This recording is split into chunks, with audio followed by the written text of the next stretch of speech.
Everybody vibes with the all-new Camry. A standard 225-horsepower engine and an available sport-tuned suspension provide the power and agility to take you anywhere, and to do it in style. With available features like the two-tone midnight black metallic roof, color-matched sport grille, panoramic glass roof, and cockpit red leather trimmed interior, the Camry has never looked better. And because every all-new Camry is a hybrid, it delivers up to an EPA-estimated 51 miles per gallon combined. Whatever your vibe, it's a Camry vibe. Learn more at toyota.com/Camry. Hello, from Wonder Media Network, I'm Jenny Kaplan, and this is Womanica. This month we're talking about adversaries, women who fought for their place in history, whether they fought to get to the top of their sport, against how society perceived them, or fought with each other to be champions. We're talking about women who broke barriers and sometimes did seemingly impossible or unspeakable things to carve out their place in history.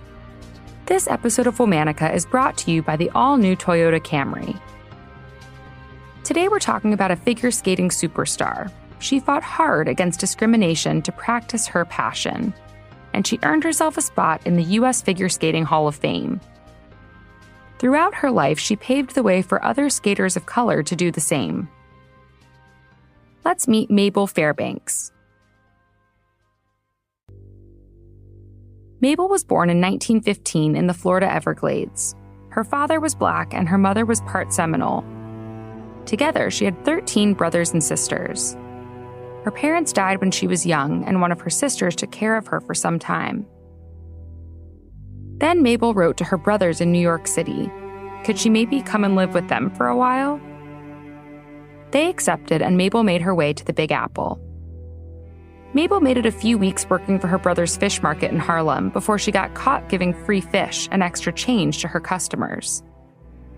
Her brother kicked her out and sent her to live at the YWCA.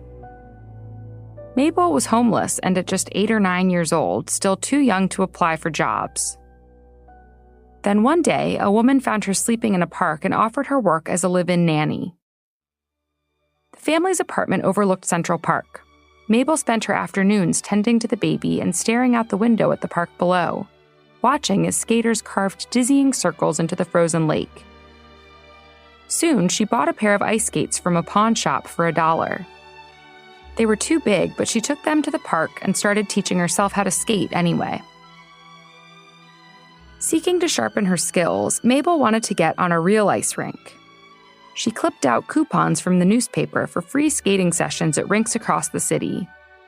The sessions were always at night. But Mabel wasn't always allowed admission.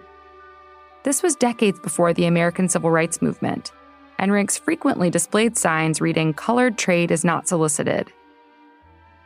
But Mabel was persistent, and eventually the manager at Gay Blades Ice Arena in Midtown Manhattan let her in. Mabel made good use of that time, and when she wasn't there, she was at home, practicing on a homemade 6-foot by 6-foot rink until late at night. As soon as she woke up, she was back on the ice again. Mabel caught the eye of Maribel Vinson, the 9-time U.S. Ladies Champion. Maribel started giving her lessons, and another well-known coach, Howard Nicholson, helped Mabel hone her technique. She also took it upon herself to watch from the boards as white students got instruction. She learned what she could from there. Mabel wasn't allowed in most ice shows or competitions, so Maribel encouraged her to produce some shows herself. That's how Mabel started her own skating programs for the Gay Blades Ice Arena. Mabel also started earning money by skating for Black community benefits and charities. She then performed in small ice shows at nightclubs, but she was always billed as an extra added attraction and wasn't allowed to jump or spin. Mabel later said in an interview, none of the white skaters wanted to be outshone by someone Black. In the 1940s, Mabel moved to Los Angeles. There, she turned her focus to coaching young skaters. She made sure to teach students of all races and backgrounds. Mabel may have never made it to the Olympics, but she would do her darndest to ensure her students did not face the same barriers she did. She found loopholes in the rules and petitioned clubs to accept her skaters. One day, Mabel met a promising young Black skater. His name was Atoy Wilson. Mabel went on to coach him, and in 1966, Atoy became the first Black person to win a U.S. title. That's not the only skating star Mabel worked with. She also helped launch the early careers of Scott Hamilton, Christy Yamaguchi, Debbie Thomas, and Rudy Galindo.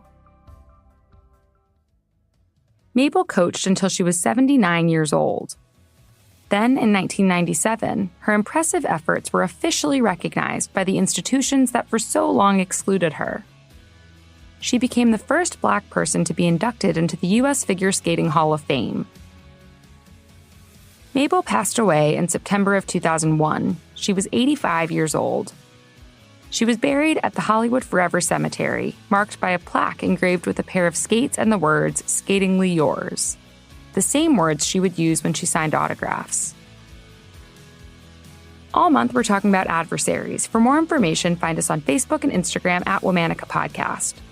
Special thanks to Liz Kaplan, my favorite sister and co-creator. Talk to you on Monday.